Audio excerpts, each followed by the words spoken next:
2023 के आम बजट में पृथ्वी को बचाने हेतु पीएम प्रणाम योजना की घोषणा हुई है। सुलझे शब्दों में कहें तो देश की मिट्टी की सेहत और आम इंसान की सेहत को ध्यान में रखते हुए पीएम प्रणाम योजना लाई गई है। आजादी के अमृत काल के दौरान ह्यूमन हेल्थ को दुरुस्त करने में सॉइल हेल्थ को मजबूत करना एक बड़ी चुनौती के रूप में उभरा है।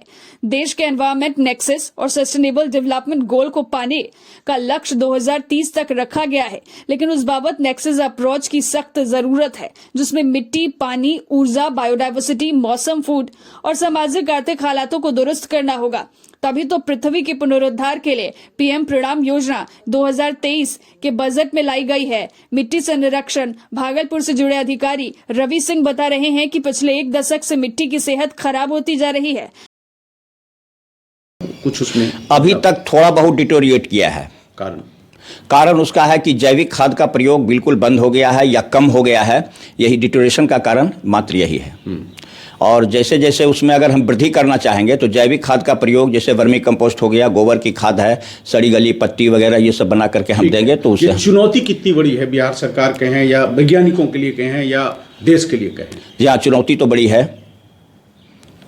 और अगर इस चुनौती को एक्सेप्ट नहीं करेंगे तो इस सॉइल हेल्थ के डिटोरिएशन की वजह से ह्यूमन हेल्थ क्या असर पड़ेगा? ह्यूमन हेल्थ पर असर पड़ता है, चूंकि जैविक ये जो हम लोग उर्वरक दे रहे हैं, फर्टिलाइजर का प्रयोग कर रहे हैं, और उस प्रयोग से उस फसल जो उत्पादन होता है उसको हम लोग ग्रहण करते हैं, और उससे हमारे स्वास्थ्य पर भी चूंकि जो कमियां हैं, जो उससे इंसेक्टिसाइड, पेस्टिसाइड का असर, फर्टिलाइजर का असर हमारे शरीर में जाता है, और इससे हमको तरह तरह की बीमारियां हो रही है। तो पीएम प्रणाम योजना अगर है, जैसे कहावत है ना, क्षिति जल पावक गगन समीरा, जी, ये तो है कि किसी को कुछ हो गया तो भाई शांत रहो, ये तो प्रकृति का नियम है, लेकिन बताया तो इसीलिए गया था।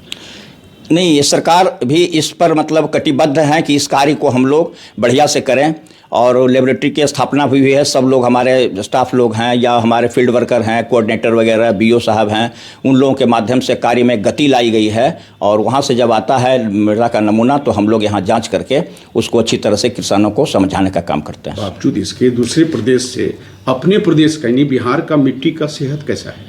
नहीं, ठीक है, उसकी अपेक्षा ठीक है अभी। तो ऐसा है कि अभी जो हमारा फ़िलहाल जो यूएन का जो ये है, उस आधार पर पूरे वर्ल्ड में ये चल रहा है।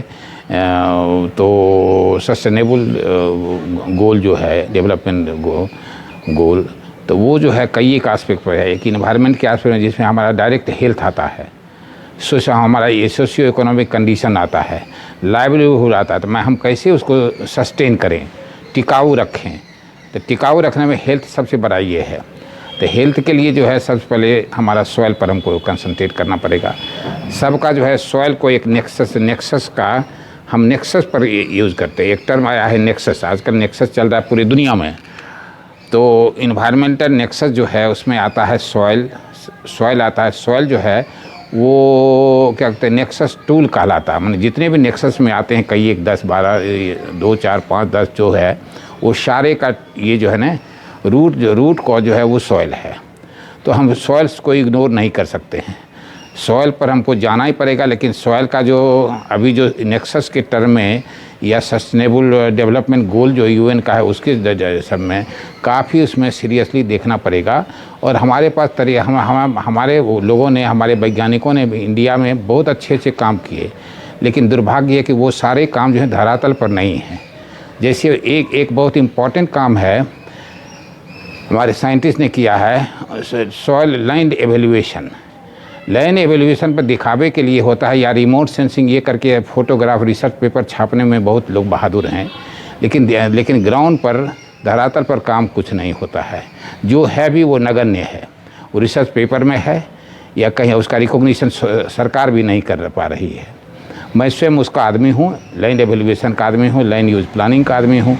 सबोर में भी बहुत सारा काम हुआ था, लेकिन बिल्कुल वो काम आजकल तो कोई काम कहीं इधर है नहीं। आखिर ये पीएम प्रणाम योजना सक्सेस होगा? सक्सेस तभी होगा जबकि land use planning, land evaluation, soil evaluation को हम अंडरटेक करेंगे।